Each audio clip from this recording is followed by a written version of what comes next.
Hello, welcome back to the State Farm Analyst Desk. One game in the books, TSM versus Golden Guardians, and it was an utter smash from the TSM direction. It's what we asked for out of this squad, to show us some consistency and cleanliness going into the final 2 weeks of the regular split. How'd you guys feel about that victory? It felt good to see TSM do a basic draft. Like at the start of the year, we were either praising them or criticizing them for trying all these weird things. Like sometimes the Kiana top worked, and then sometimes their full early game team fell on its face. And this game was just probably the most generic draft of the year we've seen from them, and they just kind of played League. Yeah, I mean, Syndra, that's the 5th game for Bjergsen. I think they're 5-0 on it. And so I understand, especially in this new environment that we're all kind of in, just going with something super standard to get some comfort, get your legs under you. And I mean, they just, that looked like a scrim game. That was one of those over at 15, FF, get me out kind of performance. Yeah. I was happy they got their lead and kept it the whole time. There wasn't really a moment where you thought, like, this is the mid-late game that TSM is having issues with. Like, they got the soul at 22 minutes or something like that. So they never got to a point where you could kind of criticize their like macro later in the game. Utterly dominant from the TSM perspective, and that's what you want to see out of the team that just took down our previously undefeated Cloud9, and that's where I'll transition to our second game of the day. Cloud9 versus 100 Thieves. Cloud9 still looking to kind of rebound. I want to see how that loss really affects their play going forward, and how they're going to sustain that and use that to better themselves. On the flip side, 100 Thieves, they're just coming off of a 2-0 week, finally getting that and tied for 4th currently. It's a lot to think about because C9's locked the first seed. Right. They tweeted after that win that which champion should we play? No. But at the same time, like I think they should take these things seriously, especially like we haven't seen the team in 2 weeks. We know they've already locked the first seed. Are they going to keep improving? I hope so. But if not, 100 Thieves needs these wins with the second most difficult strength of schedule from here on out, playing C9, FlyQuest, TSM, and then CLG. Right, they play the top 3 and then last place to close out the split, but it was mentioned they're tied in 4th. Not guaranteed playoff yet, but squarely in the playoff picture. Probably let's talk about what aspects of 100 Thieves are going to put them kind of over the line. What if anything, is going to allow them to creep into that playoff picture? Gonna be same as always, some daddy baby. Okay. I think he's been playing really well. I think continuing to give him kind of agency in the game to be playing that way, I think is really, really important. Especially going up Licorice, who's a really big, solid kind of top laner up there. Being able to kind of enable Ssumday is really good. And I think Ryoma's been kind of secretly improving throughout the split. He's not this big star player that Ssumday is, but he's actually holding his own in mid lane a lot more than he was earlier in the split.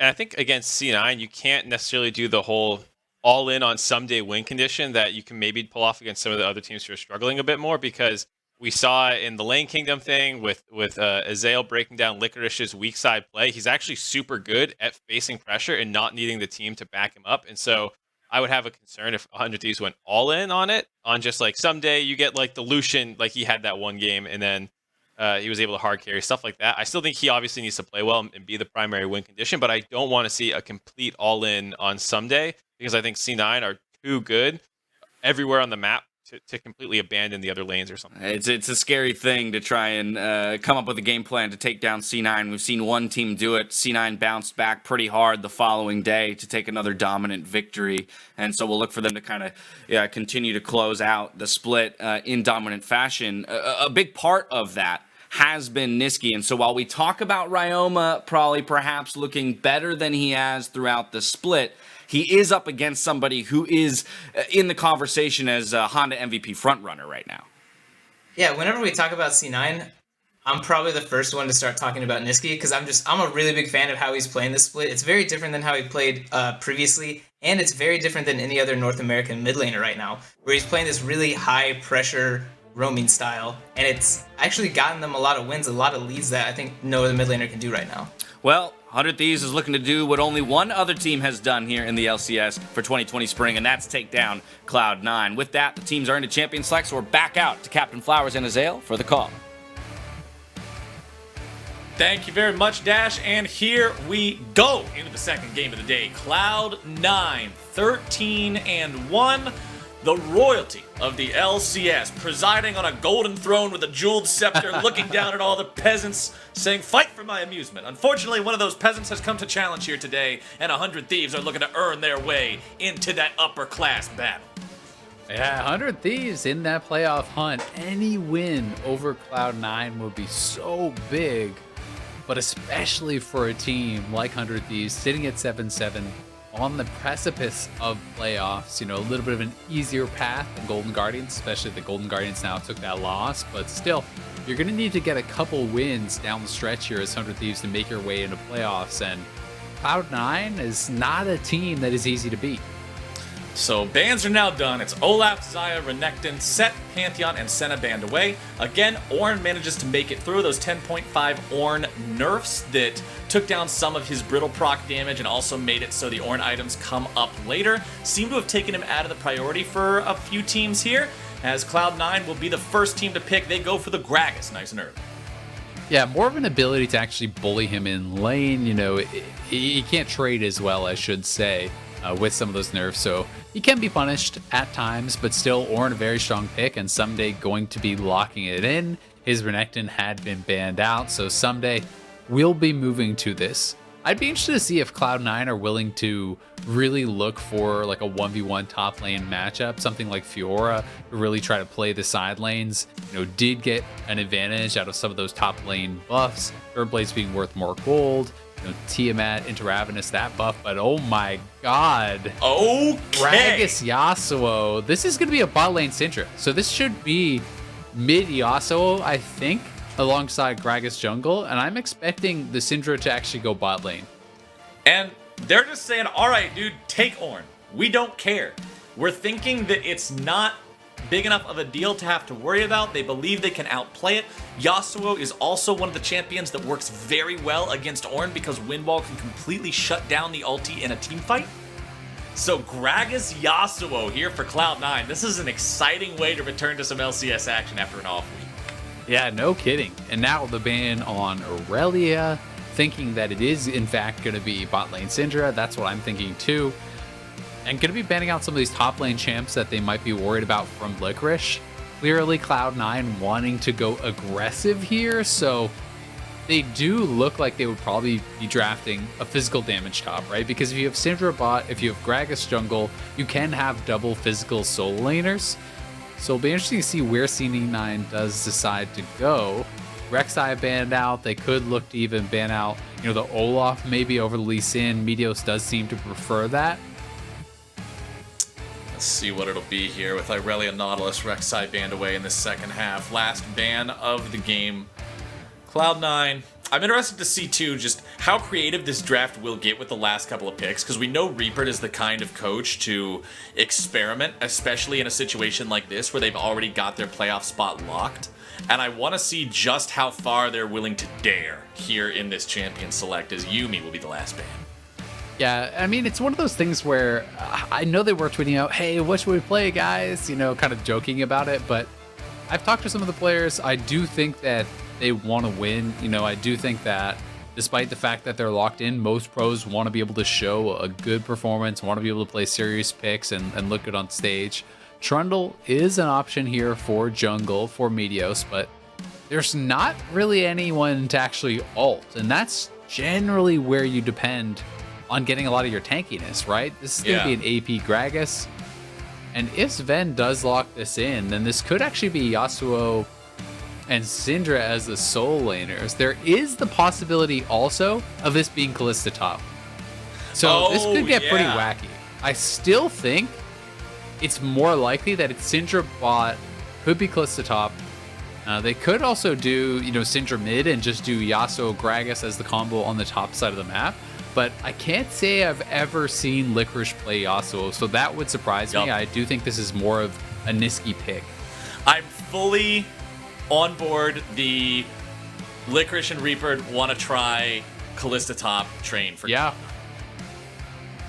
this is one of those unique picks, right? This is one of those things I was talking about where it's like Cloud9 is one of those teams that has the confidence to actually play around a side lane and look towards these types of matchups. This is something where Ornn really can struggle if Kalista gets ahead at all. You rush Blade with Rune King. Once you have a lot of attack speed, Ssumday is going to be getting kited around non-stop. You can actually link with your jungler for very powerful ganks and engage combos. Kalista can throw in Gragas for a knockup.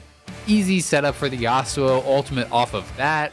Also, there's lots of setup, Thresh Flay, even obviously the Yasuo Tornado and Gragas Ultimate, etc. So there's so much setup here for the Yasuo. It is going to be Kalista top. It is going to be Syndra bot. Very cool draft from Cloud9. And I think because of how well they've done in the LCS, you've got to give them the benefit of the doubt, right? If a lot of teams are drafting this, you'd be like, I don't know. But they're a strong team. I think they can pull it off. Hey, they're willing to experiment, and now once again with Champion Select complete, we are heading to a 5-minute break here. It is to preserve competitive integrity, so once we're back, we are going to be casting the game in front of you as you see it, just like you're used to. Don't y'all go anywhere. We will return shortly.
Ladies and gentlemen, welcome back here to the LCS, broadcasted from my bedroom and Azale's bedroom, pretty much everybody else's bedroom, but we're here, we're having a good time. Once again, we were just in a 5-minute delay to preserve competitive integrity, make sure everything is ship-shape, but now we are ready to resume the action here on Summoner's Rift, and we will be jumping into Cloud9 and 100. Oh, right there. Perfect. Here we go. Cloud9 coming off their first loss of the season last week against TSM. They've already locked in first place. And they're getting a little bit experimental here with us. We got the Kalista top, Hail of Blades here from Licorice. And they are going to be playing Syndra bot, Yasuo, Gragas mid. So a lot of interesting stuff going on. And I'm so excited to see how they can pull this off. For those of you who may not be familiar, Kalista top has been a thing that's been becoming popular recently. The Shy, the famous top laner that has been such a problem for so many teams throughout the history of international competition, as well as domestic competition in his own region, was the one who, I believe, pioneered this, or at least brought it to most people's attention. And if you're not familiar with how it plays, it makes Vayne top look fun and interactive. It is the most oppressive thing in the world for a melee champion to deal with, especially one with limited or no gap closers like Ornn. You essentially get to turn them into a pincushion. It likes to build Blade of the Ruin King, it likes to build Sanguine Blade, and it just creates a 1v1 that is just impossible for the other player to deal with. Yeah, I would say it's at least very frustrating. There are some melee champions that have the ability to all in this pick, and they can fight back. Especially at level 1, though, Ornn has no recourse. No. There's no way for Ornn to actually trade back here, right? You need some levels. You need to be able to have the opportunity to actually, really kind of threaten an all-in. Otherwise, you can't go for it at all. Because if you can't threaten that all-in, you will just continuously get chased around by this pick. And it's kind of interesting because people are talking about it, as this new innovative pick, and it is for pro play. But it had actually been showing up in solo queue, I want to say 1-2 years ago. And a lot of pros were playing it, including guys in North America, like Huni was playing it a lot in solo queue. And it never actually made its way into pro play. So when it started popping up again, I wasn't sure if it was just going to be a for fun solo queue pick or actually go pro. And we are having it now, multiple regions around the world, playing it in pro. And I'm really excited to see kind of a daring pick like this, because if your lane goes well, it can look great, but if you get ganked a couple times, start falling behind, you become worthless fast. Oh yeah, you can turn into a caster minion faster than you can count how many times you've been killed by the enemy jungler paying attention to you. It is a very volatile matchup here. We'll see how it goes for Licorice. He did start off with the Cull first item, so just trying to maximize that abuse potential here in this lane with this matchup. Blaber instantly going towards the top side. He recognizes that the only way out of this for Ssumday is for jungle attention to be given, so he's going to move up and prevent Meteos from doing just that. Throwing the cake down, trying to steal a couple of these medium-sized Krugs. He'll get one. That's not exactly much to write home about, but the last couple two, they're ticking down there. Blaber walks away with a little bit of extra money in his pocket, but most importantly, he keeps Licorice safe so he can keep pushing this lane up. Exactly, that's the main thing. It would be a bonus to steal away more of that camp, but it's not that big of a deal, and it's still annoying for Meteos being harassed at his Krugs. Then Nisqy moves over from mid lane, just poking away, trying to keep him under threat over at that Raptors, and keeping Licorice safe in the meantime, because you compared this pick to Vayne top, and I do think it is similar in a lot of regards. Obviously, they're both marksman picks, but one of the big things here is there's no kind of true damage component on this Kalista that you're depending on, so you really do have to get a big farm advantage and kind of stay ahead of the Ornn to be able to threaten a lot of kill pressure, right? Whereas Vayne can more rely on just kind of the scaling of that true damage with your Silver Bolts. Meteos showing up here in the mid lane. Nisqy throws down the wind wall, tries to put up a bit of a fight here, but he's going to need some fast feet. Blaber's coming to help him out. Ryoma and Meteos walking away now. Nisqy will manage to keep himself alive, but down to 150 HP is not exactly the shape he wants to be in. He will go ahead, head back in between the two turrets, and likely look for himself for a recall. He's actually going to stay around, so I think he's just stacking up the fleet footwork and the passive for that shield, hoping that Ryoma maybe bases so he can get a free wave, but very calm play. from Nisqy. He got chained up. He was ignited. He didn't even flash. So just walks out of that, is going to stay around and try to farm it out because he doesn't feel that Ryoma has kill pressure pre-6 with no ignite, because with that Doran shield, with the fleet footwork, he's going to be able to heal up quite a lot, and Ryoma needs to reset. So Nisqy's actually not even going to be pressured off the wave, still up in farm, should even be able to push out the wave himself before recalling, and we'll have a pretty nice time of it. And you're going to see Licorice go ahead, get back there from the top side. One thing that's important to remember when you're playing these lane bullies for your solo queue games at home, he was okay on health, but he was completely out of mana. His harass potential was diminishing, and that means he won't be able to build those leads you were talking about just a moment ago, Isaac, saying that you need to stomp your opponent in this lane to really be successful. So he takes the opportunity, gets back to base, TP's back in, and now once again, he's full on fuel, and he's ready to keep harassing this Ornn for eternity. Yeah, and when you do TP aggressively like this, you kind of have to keep the pressure up. You've got to be constantly in your opponent's face, because Ssumday didn't even blow his TP, and the wave is going to be coming to him. So, you know, if Licorice is actually not careful about how he manages this, it can be kind of dangerous, right? Because if you get ganked, you have no TP, the matchup can start to turn around. But we'll see how much Ssumday can get as this wave does push in. There's also the opportunity for Ssumday to just try to withstand this lane and utilize the teleport to go elsewhere and make a play. Blaber will steal away the chicken camp from Meteos. Blaber does have about a 2-camp lead over his opponent there in terms of CS. Nisqy trading back and forth with Ryoma. Nice dodge away from the chains there, utilizing the dashes on Yasuo to reposition himself quickly and juke his opponent out, as we're going to see Blaber making his way towards the top side here yet again.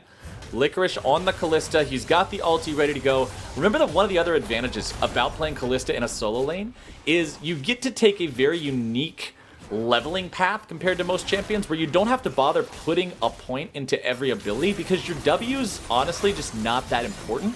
And a lot of players will just skill Q and E early on and have the extra levels and the extra power from those to make the bullying even stronger.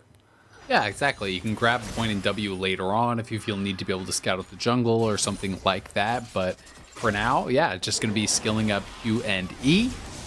We'll see if he can look to make any sort of a play with Blaber, because while Ornn is tanky, there is quite a bit of damage between Blaber and Licorice, especially when you have that kind of guaranteed engage, utilizing the Kalista ult to just throw in Gragas. Well, bottom side of the map, while we were discussing more Kalista fun facts, 100 Thieves did manage to get themselves the first Drake of the game. So they're playing around the bottom side of the map. They know the top side is going to belong to Cloud9 just by the nature of the matchup.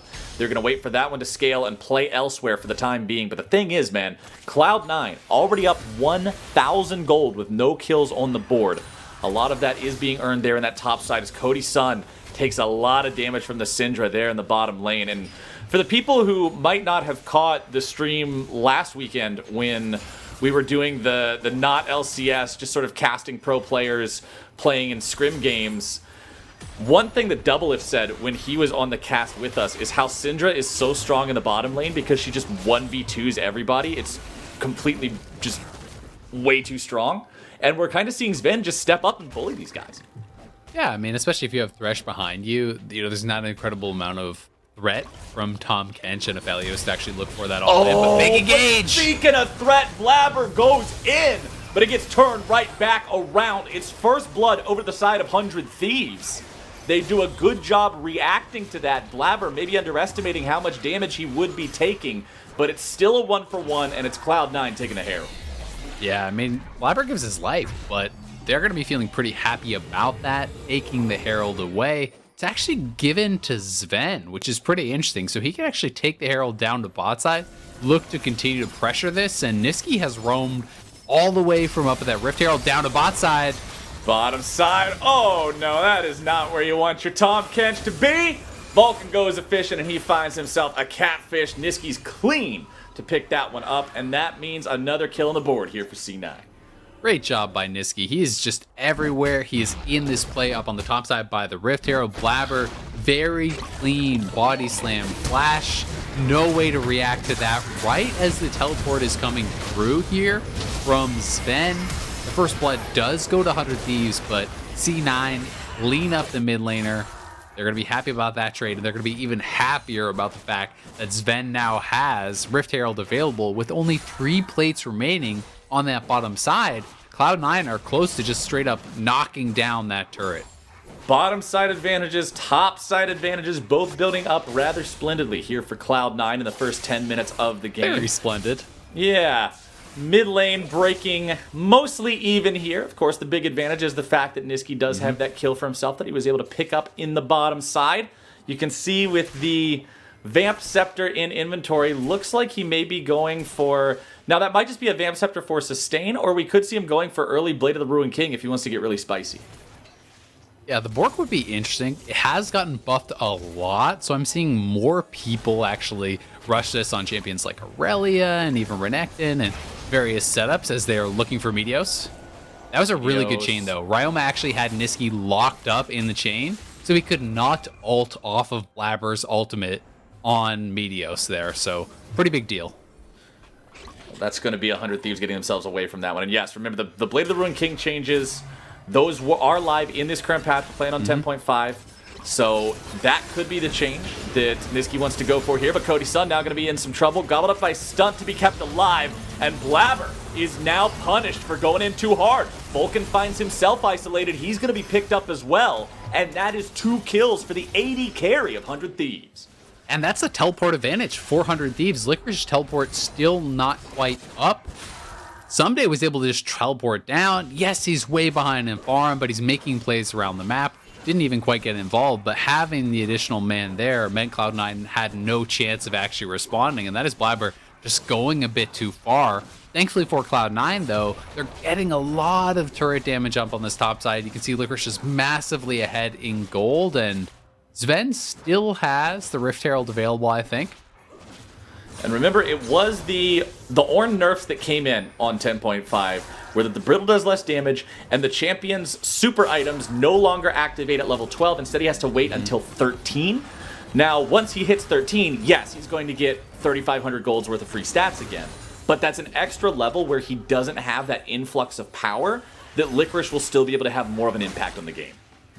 It's interesting also to note that Ssumday actually went Grasp, and that makes me wonder, did he think it was actually going to be Yasuo top? Because generally, Grasp in range matchups is a really poor choice. You'll never get to exactly, you never actually get to just auto Licorice and proc this Grasp, so would have expected him to go Spellbook or something along those lines, but C9 going to drop the Rift Herald bottom. Turret almost down, but 5-man bot here for 100 Thieves. 100 Thieves, they want to collapse. The lantern has already been used. The box goes down.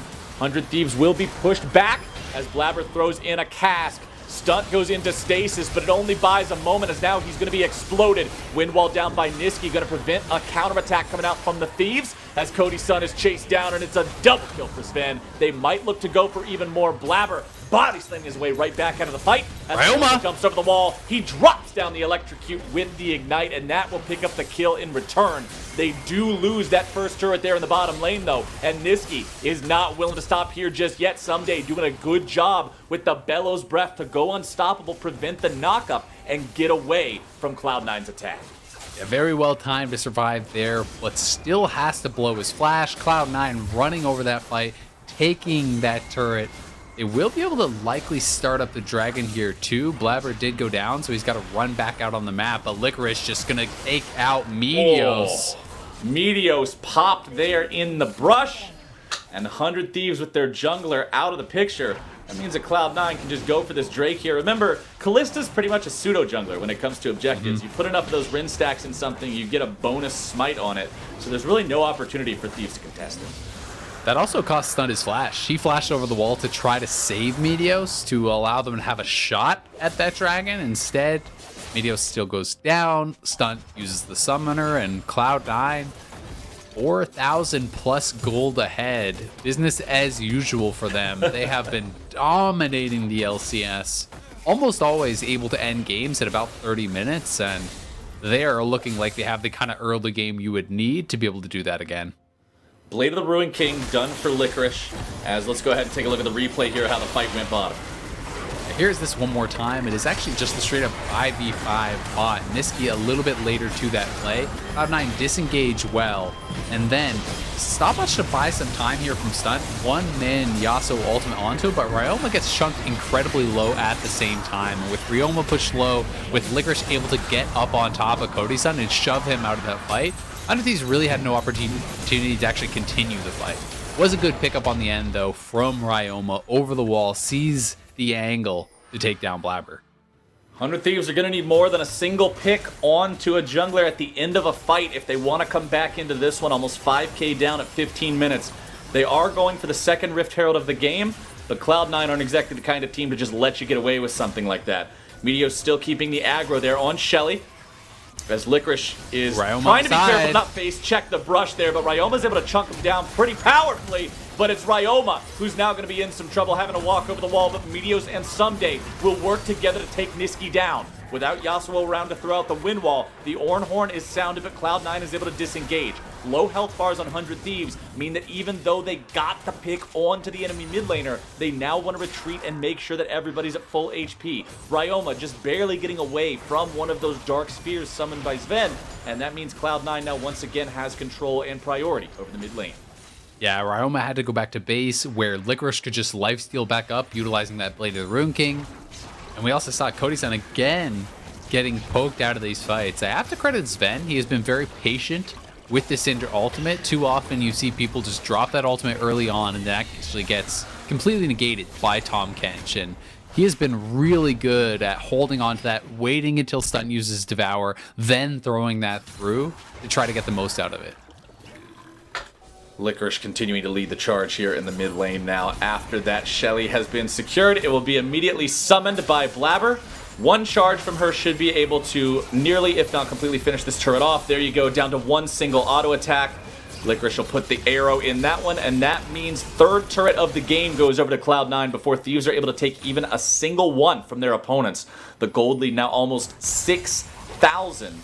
And as I mentioned, the Blade of the Ruined King for Licorice, it's also worth pointing out that that was the choice here for Nisqy too. Wants to go for that upgraded weapon. Remember, it went from 8% current health to 12 for melee users only with the buff. So 50% more power on that on-hit effect is nothing to scoff at. And it kind of just allows you to set up a situation where you're wind-walling off the backline, you're just wind-walling off Cody Sun and Ryoma, and you're actually just hitting frontliners. You're hitting Tahm Kench, you're hitting Trundle, you're hitting Ssumday, these guys that will have a lot of health stacked up, and you can get the most out of that Blade of the Rune King. Yep, it's very logical for how they want to play this based on the tools that they have in their kits with these champions. As the stopwatch count, we're at 17 minutes now. I got to take tally of these things. Blaber and Vulcan both have them. I haven't been diligent, Isaac. This week away has it's got me slipping a little bit. Normally I like to check in on them as soon as they're active, but Shameful. Yep, I know. I'm slipping in my old age, but we're going to get to two of them on the side of Cloud9 for two of the big initiators, actually. Over on the side of 100 Thieves, there's only one, and it's already broken. Stunt not having that available any longer, having used it earlier, means Cloud9 has even more tools in their inventory to keep pressuring forward, keep playing this game how they want to play it. You already said most Cloud9 games end around or before 30 minutes, and by that measure, this game's only got another 12 minutes left on its lifespan. It's also important to check in on how many pink wards Cloud9 have active right now. They already have 5 on the map. They have 4 more in inventory. Off that RAS recall, all 5 Cloud9 members actually got a pink ward. So they were rushing out of the map, fully ready to take over vision control around that dragon to set up the next fight. Where you can see, over on the side of 100 Thieves, their vision is much more limited. And some of their players don't even have room in inventory to be able to grab a pink ward. I feel like if you've got your little green drink bottle with your refillable potion, might be time to yeet that one back to the shopkeeper, as Licorice is going to be taken down there. Meteos takes a bite out of crime and takes him out.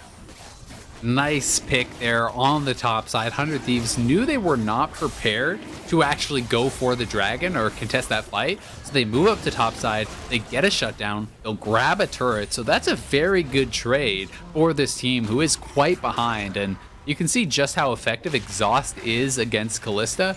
because your attack speed is also your movement there. And when the attack speed is getting slowed down, when you're getting pillared up and all these kind of movement impairments, it becomes very difficult for Kalista to really have any sort of threat. Yeah, with Licorice taken out there and some money going into the pockets of 100 Thieves, which they desperately need. That's going to go to Meteos, though. So 3-1-1 here on the Trundle, the best score, actually, on the team of 100 Thieves. Working on that Gargoyle Stone Plate here to be the big tanky boy they need on the front lines. Ssumday level 12 now on the Ornn.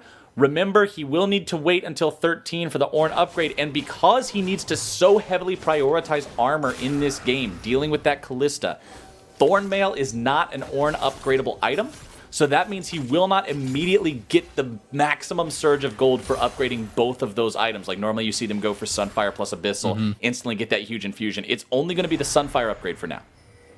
I think he may go for Abyssal after this. You probably want some MR when Zven is this strong and has the ability to actually hit frontline on the Syndra. That can be pretty threatening. I don't think you would really want Iceborne in this case where you're not building any MR and it has no health on it. That would probably make you too squishy against the potential damage that's going to come out from Zven and Blaber. So I do think we'll see Abyssal, probably just delayed, but makes a lot of sense when you're going up against either the Yasuo or the Kalista in a side lane, who both have Blade of the Rune King and are both heavily dependent on those auto attacks. Yep, Thornmail just adds up here as Ssumday will continue to take his place as the resident pincushion against Licorice's Kalista.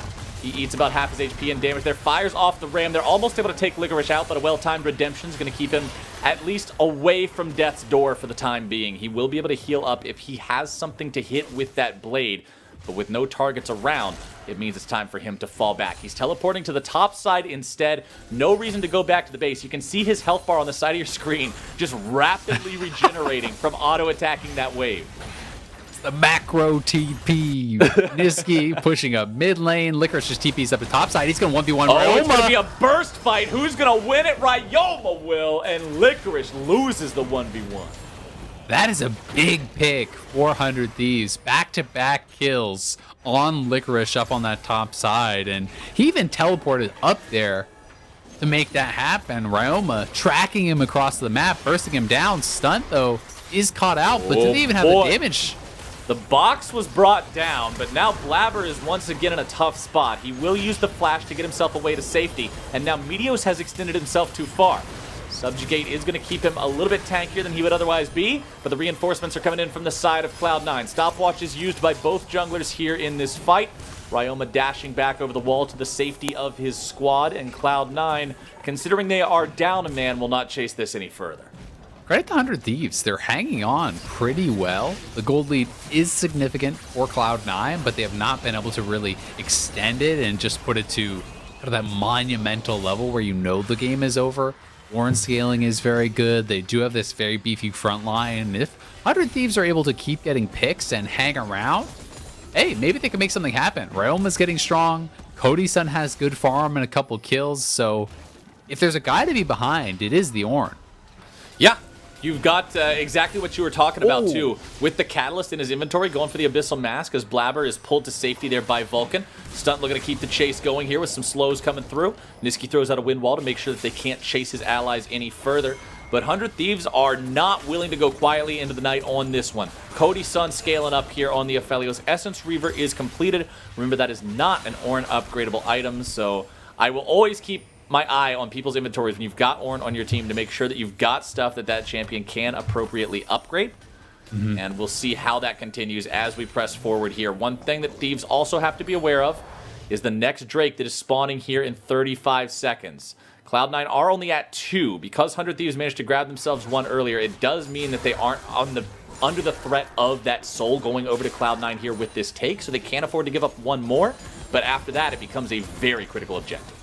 It really does, and it's kind of a tough decision. Do you give up the third, and then you're in a situation where one pick or even one steal can mean the end of the game, potentially, with that soul going over to your opponents, as Blaber may just get picked off. Speaking of one pick or one steal, Blaber, though, he's got the fully completed Hourglass now. It means the stasis is available once more, and it critically saves his life, where 100 Thieves were almost able to claim it with another pick from Ryoma. C9 now heading up into the top half of the river. They know they have control. They know they have vision in this area, and you can see the little, what are they called, the particles on Baron as Licorice and Nisqy are attacking it there. 100 Thieves with some wards over the wall will be aware of this attempt, and with their jungler low and not having a stasis, Cloud9 are forced to back away. 100 Thieves are actually just going to get the dragon for themselves. Meteos is on it. They're able to ward Cloud9 off the Baron 4v5, and 100 Thieves are really kind of scraping their way back into this game, it feels like. I've got to give some credit to Vulcan too, though. He has had such good lanterns pulling Blaber to safety time and time again. And not only does Blaber have the lantern and the Zhonya's, he's also bound to Kalista. So there is that Kalista ultimate to pull him back also. And that's going to give him the ability to play even more aggressive, knowing he has multiple get out of jail free cards. It feels so good to be able to go in haphazardly as the jungler and know that Kalista can instantly yoink you to safety and make sure that you don't get punished for just playing completely ham whenever you feel like it in the team fight. As 100 Thieves, although we're praising them for doing a good job at stabilizing here in this game, they are still 4,500 gold behind their opponents. This is still not a game where you're looking at 100 Thieves and saying, okay, yeah, this is definitely within reach very easily. Granted, that 4,500 shrinks down to about 3,000 when you take in the value of the Forge Fire Cape from Ornn. That'll shrink down again to almost just 1,000 once he completes the Abyssal Mask. But I'm mostly keeping my eye on Ryoma here. He's been the guy who's been finding some pretty critical picks, some pretty good setups here for 100 Thieves, and I want to see if he can keep this up as the game moves forward. You also have to take in consideration how hard is it to actually execute on the win conditions of the comp, and 100 Thieves have a very easy to play comp. You have 3 frontliners, you have Stunt playing Tahm Kench, which is going to give a lot of safety to Cody Sun, and they can kind of just play this front-to-back, run-at-you style team fight, whereas Cloud9 is going to be more dependent on picks, more dependent on playing side lanes and outplays, where they could potentially get cut off by an Ornn ultimate, a Tahm Kench ulting in, and these types of things. So we'll see how 100 Thieves is able to manage it. Well, we got a fight in the mid lane to start things off for Cloud9 here as they try to make an attempt on the Meteos, who's going to be kept alive by that Gargoyle Stone Plate. Zven, however, loses about a third of his HP. With Ryoma lurking in the shadows, that's something you got to worry about. Anything other than 100 means you're under threat of death if LeBlanc's able to find the full rotation along with the Ignite. 100 Thieves and Cloud9, both sides walk away, no casualties incurred, as Licorice will be just free-firing onto this bottom side tier 2 turret. He takes that one down. Blade of the Ruined King with that Hurricane completed as well, working on the next lifesteal item here too. So often you see Kalista's heavily prioritize this lifesteal, makes her almost impossible to kill unless it's an instant burst. Blaber eats half his life in damage there from a combo from Ryoma over the wall, who instantly disappears once more. When you are playing Kalista into a tank like this and you get to double lifesteal, even if your opponent has Thornmail, you can start harassing him under the turret, knowing that you can just heal up to full off of a minion wave. There's so much lifesteal in this build, so now going to be getting some MR, trying to make sure they cannot get 100-0'd by Ryoma, who really has been that big threat onto Licorice, so trying to get himself in a good position to be able to take anyone who matches him in that side lane. The big thing I'm looking here for specifically from Ryoma, as I said I was keeping my eye on him, is can he find Zven? Zven's Syndra is at 268 farm, second highest in the game, only to Cody Sun. He's 3-0-0, hasn't been taken down yet. But importantly, there's no stopwatch, there's no Banshee's Veil, there's no Hourglass. Nothing about his inventory is defensive. It's double Spell Pin, plus Hat, plus Super Soaker. If Ryoma's able to find the angle, you can pop him there. Yeah, he could be able to actually just 100-0 if he's in a bad spot, but he's been positioning very well and he's been positioning very defensively, so it feels like he's pretty safe. Cloud9 also really close to some big items here. The Infinity Edge would be huge for Nisqy when that completes. The Yasuo will be so much stronger. Not only will he have that Blade of the Ruined King to help shred frontline, he also has the backline potential as Blaber just going in, knowing he has Kalista in his back pocket there to continue this pressure, and they're looking like they want to fight. Oh, Vulcan found a hook there onto Cody Sun, but they aren't going to go in any further. Meteos with the stone plate, popping a subjugate here now as well. Nisqy's able to find a massive engage there off of Blaber, starting things off with the ulti. There's your wombo, there's your combo. There go 100 Thieves. Ssumday's about to be taken out now as well. Yes, Nisqy fell, but all of 100 Thieves are annihilated off of that amazing engage from Blaber and Nisqy. And that looks like that's going to be the game here, Flowers. Cloud9 with the ace just destroyed 100 Thieves, who had been hanging in for so long. They find the perfect engage. Cloud9 will run it down mid lane and clean this game up. Meteos will be alive in 3 seconds. However, a full tank Trundle is not normally what you think of when you're trying to think who can stop an entire enemy from a victory push. He's like, all right, guys, here's the pillar. I'm done. All right, he has to flash away. There's not a whole lot that can be done there. Cloud9 wailing on the Nexus, wailing on Meteos, looking to strike a balance between padding the stats and getting themselves the win. And there you go, 30 minutes and 8 seconds, almost exactly to Azael's prediction. Cloud9 will continue their LCS dominance and move up to 14-1. Very impressive win here from Cloud9. And while I did say they always seem to end those games about 30 minutes, I was starting to doubt that. As the game was getting longer, I think 100 Thieves did a good job hanging on. It didn't feel like the game had completely snowballed out of control. Yes, they were very far behind in gold, but they had kind of stabilized that lead for quite some time. The Ornn upgrades were coming through, but Cloud9 is so good at finding their moment, picking the right fight, and just destroyed 100 Thieves there, allowing them to just push the Nexus and get that 30-minute win. Cloud9, man, you give them an inch and they will take a mile. But with the conclusion here of game number 2, we're going to be stepping away for a minute, set up game 3 for you guys. Once we're back, I'm stepping away, but Azael's going to stay right here. Freak will be joining him, and those two will bring you Liquid versus Evil Geniuses. You don't want to miss it. Don't go anywhere.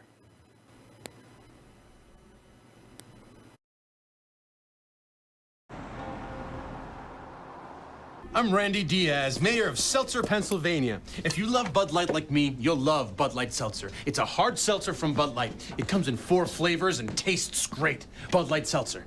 It's unquestionably good. If you don't love Bud Light, you'll love Bud Light Seltzer. It's not Bud Light, it's hard seltzer. It comes in 4 flavors and tastes great. Bud Light Seltzer. It's unquestionably good. Questions? Call us now.